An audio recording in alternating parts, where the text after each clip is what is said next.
চলে যাব সেই প্লেয়ার ইন্টারভিউতে। যুক্ত হবে আমাদের সাথে রেড হকস থেকে তাদের athlete কুট্টুস, আরএচকে কুট্টুস, the best support ever, all the time crucial মোমেন্টে হিল প্রদান করা, অলওয়েজ টিমকে সব সময় পেছন থেকে অ্যাজ আ ব্যাক বন সাপোর্ট করে। সো হ্যালো কুট্টুস, কি অবস্থা, কেমন আছো প্রথমেই? এই তো আলহামদুলিল্লাহ ভালো। আপনি কেমন আছেন? এই তো আলহামদুলিল্লাহ। সো ব্যাক টু ব্যাক তিনটে বুয়া momentum and top 3 Ramadan cup 2026। আজকের দিনটা হ্যাকটিক ছিল তোমাদের জন্য, হ্যাট্রিক এসেছে নিজেদের, যদিও টাইটেল সিকিউর হয়নি, obviously heart broken moment. Still আমরা খুশিটাকে উদযাপন করব। এই তিনটে বুইয়ার এক্সপিরিয়েন্স যদি একটু শেয়ার করতে, যে কেমন ছিল এই মোমেন্টামগুলো, ব্যাক টু ব্যাক তিনটে বুইয়ার।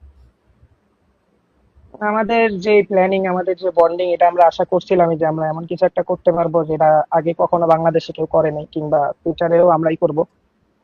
আর কে করবে জানি না। তো ট্রাই করছি নিজেদের বেস্টটা দেওয়ার। আর বইয়া আমরা আমাদের প্ল্যানিংটা জাস্ট এক্সিকিউট করতে পারছি ওই ম্যাচগুলোতে, যেগুলো পরের ম্যাচে এক্সিকিউট করলে হয়তো আমরা চ্যাম্পিয়ন হতে পারতাম। তো ওই তিনটা ম্যাচ বইয়া আমাদের কাছে খুবই ভালো লাগছে। একটা ভালো স্পিরিট পাইছি আমরা, একটা বুস্ট আপ আসছিল। যাই হয়েছে আলহামদুলিল্লাহ। নাইস, আলহামদুলিল্লাহ। এবং আমি আমি আসলে প্রশ্ন করতে চাইবো যে লাইক দেখো আমাদের হয়তোবা সেই চ্যাম্পিয়ন টাইটেলটুকু আসেনি, কারণ আমার মনে হয় যে লাস্ট জোনে প্রেশার বেশি ছিল। পাশাপাশি আমি একটা জিনিস এটাও মেনশন করবো কুটুস, দেখো যে আমাদের অডিয়েন্স কিন্তু খুব সাপোর্টিভ ছিল। রেড হক্সদের পারফরমেন্স নিয়ে তারা খুবই হ্যাপি, কমেন্ট বক্সে তারা চেয়ার করেছে। তবে আমার মনে হয় না অডিয়েন্সের মনে সেই আক্ষেপটুকু আছে এই তিনটি ব্যাক টু ব্যাক বুয়ার পর।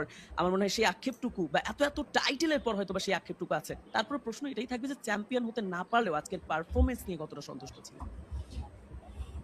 আমরা চ্যাম্পিয়ন হওয়ার জন্যই মেনলি ফাইটটা করছি, এন্ড ফাইট ব্যাক যতটুকু পারছি চ্যাম্পিয়ন হওয়ার জন্যই করছি। আমাদের স্যাটিসফ্যাকশন এইটুকু আছে যে আমরা যেটুকু ট্রাই করছি ওইটা হাফ এক্সিকিউট করতে পারছি, বাকি হাফ এক্সিকিউট আমরা করতে পারি নাই। তো এতটাও ভালো লাগতেছে না আমাদের সবারই, মোটামুটি মন খারাপ, কজ আমরা মেবি আরো বেটার করতে পারতাম, কজ আমাদের পোটেনশিয়ালিটি ছিল। আচ্ছা, ম্যাচের সব থেকে ইন্টেন্স ফাইট অ্যাকচুয়ালি কোনটা ছিল? লাইক কোন ম্যাপে সব থেকে বেশি অবস্টাকল ফেস করা হয়েছে আজকের দিনটাতে? বারমুডার যে ফাইট গুলো আমরা নিছিলাম, লাইক অনেক প্রেশার দিছি লাস্টে। যে 2v4টা বের করছে নিজার ভাইয়ার ব্লেডে, ওইটা আমাদের জন্য আর কি একটা অনেক সুন্দর একটা ফাইট এক্সপিরিয়েন্স ছিল। বাট যেহেতু আসলে প্লেয়ারদের কথা চলেই আসলো আপু, আমি একটা প্রশ্ন করতে চাইবো।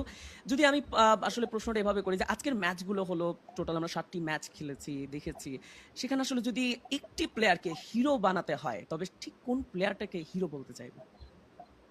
আমাদের টিমের হ্যাঁ। বাংলাদেশে একটা হিরো আছে, ওটা ব্লেড।